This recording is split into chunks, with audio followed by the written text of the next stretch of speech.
Donc, bonjour à tous. Déjà merci d'être aussi nombreux à ce barcamp dédié à la mission spatiale Euclide. Donc, je suis Mehdi Outini, doctorant en 3e année à l'Institut de physique des Deux Infinis de Lyon. Et aujourd'hui, je vais vous expliquer les thématiques dans lesquelles s'inscrivent mes travaux de thèse qui portent sur la modélisation de la cinématique des galaxies en spectroscopie sans fente dans le sondage cosmologique Euclide. Alors vous inquiétez pas, on va y aller étape par étape. Alors, donc déjà, qu'est-ce que la cosmologie ? Donc je suppose que vous avez une idée, après c'est le discours de Anne. Donc la cosmologie, ça consiste en l'étude de l'origine, l'histoire et l'évolution de l'univers, donc du Big Bang jusqu'à aujourd'hui et au-delà. Alors je vais commencer brièvement avec la théorie du Big Bang.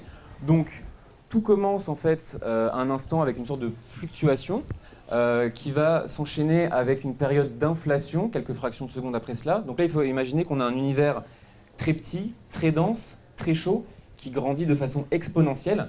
Et au fur et à mesure que l'univers grandit en taille, sa température va s'abaisser jusqu'à atteindre une température d'environ 3000 degrés, libérant ainsi les particules de lumière, les photons. Et donc là, on est 380 000 ans après le Big Bang, et c'est ces particules de lumière génèrent ce qu'on appelle le rayonnement fossile, connu sous le nom de CMB. Et c'est vraiment la première lumière émise par l'univers qu'on observe encore aujourd'hui et qui est une relique de données puisque elle contient des informations sur l'univers qui était encore tout jeune. Donc au fur et à mesure de l'expansion de l'univers, environ 400 millions d'années après, on a la formation des premières étoiles. Et puis par gravité, on a la formation de structures plus importantes, telles que des galaxies, et après cela des amas de galaxies. Et enfin, nous sommes aujourd'hui, donc là, 13,7 milliards d'années après le Big Bang, à parler de tout ceci. Au fur et à mesure, il y a eu une expansion tout le long de l'âge de l'univers. Et donc ici, vous pouvez voir une légère courbure, en fait. Il y a donc de cela, c'est dans les années 90, on a découvert que l'univers n'est pas seulement en expansion, mais en expansion accélérée, due à une composante qu'on appelle énergie sombre, dont vous avez sûrement entendu parler, qui remplit plus de 70% du contenu énergétique de l'univers. À cela s'ajoute la matière noire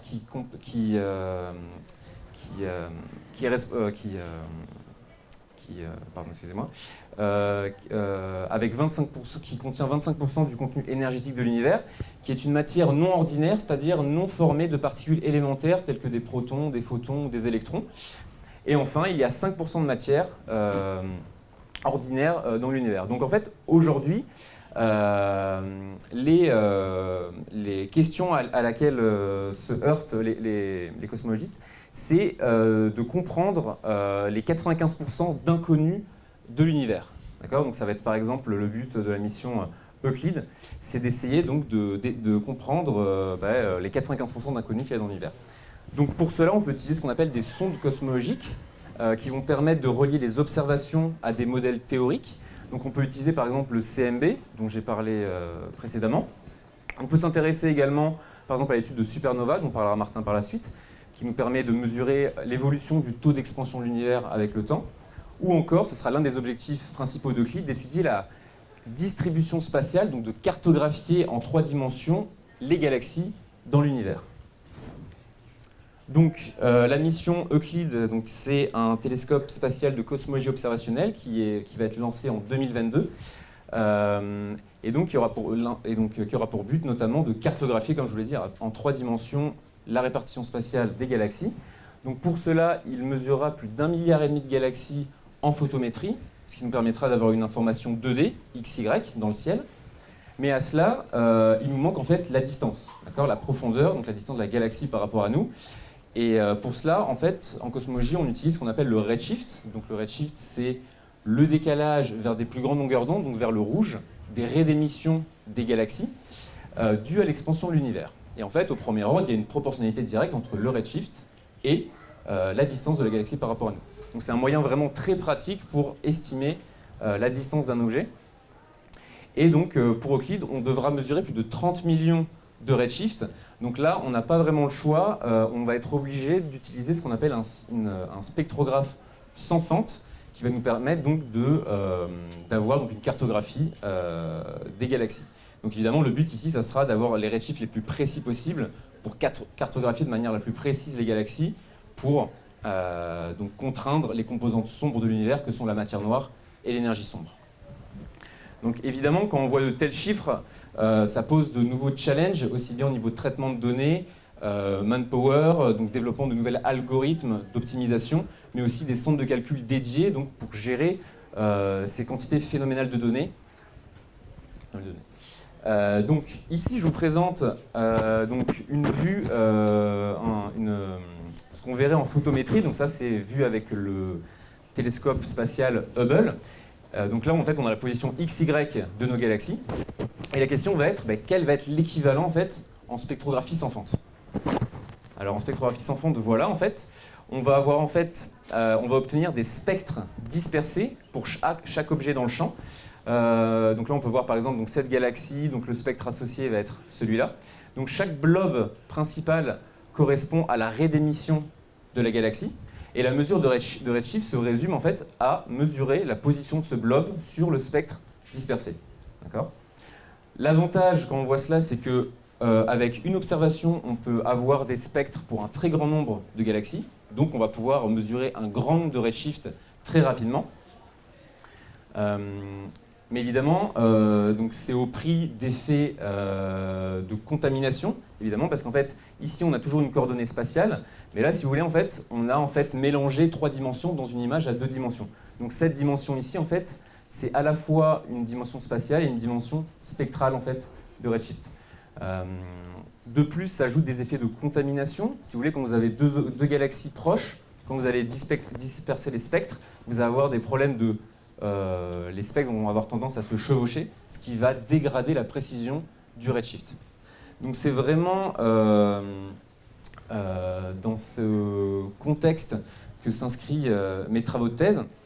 Donc moi, mon but, c'est de développer des nouvelles méthodes de modélisation de ces spectres dispersés donc à 2 dimensions, afin de mesurer non seulement le redshift, mais également d'autres effets plus subtils, tels que par exemple la cinématique de la galaxie, c'est-à-dire comment les étoiles, à quelle vitesse les étoiles tournent au sein de la galaxie.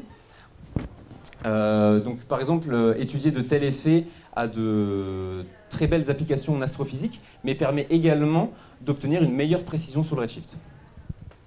Donc par exemple, en pratique, donc je vous montre un résultat d'une reconstruction de la cinématique pour une galaxie en spectroscopie sans fente.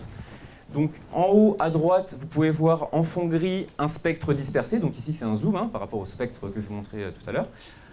Les contours ici donc, montrent le modèle en fait, que j'ai généré qui en fait tente de coller au mieux les données pour mesurer non seulement le redshift mais également la cinématique.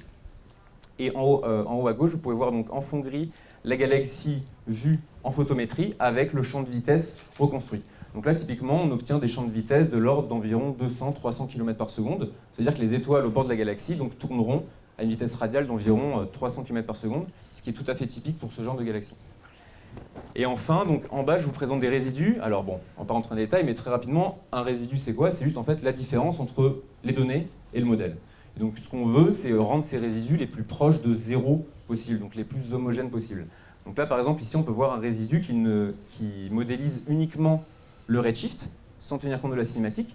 Et on voit que, par exemple, au centre, donc au niveau de la raie d'émission principale, on a une sorte de structure qui apparaît, qui nous fait dire que le modèle modélisant uniquement le redshift n'est pas suffisant pour expliquer les données. Donc en rajoutant des effets subtils tels que la cinématique interne de la galaxie, on voit qu'on obtient un résidu beaucoup plus homogène et donc qui explique encore mieux les données. Voilà, donc, le fait donc, de modéliser des effets fins donc, tels que la cinématique des galaxies permet donc non seulement d'avoir une meilleure précision sur le redshift, ce qui permet à la fin d'avoir une meilleure cartographie des galaxies dans l'univers, et donc de contraindre au mieux les composantes noires de l'univers que sont l'énergie sombre et la matière noire. Merci.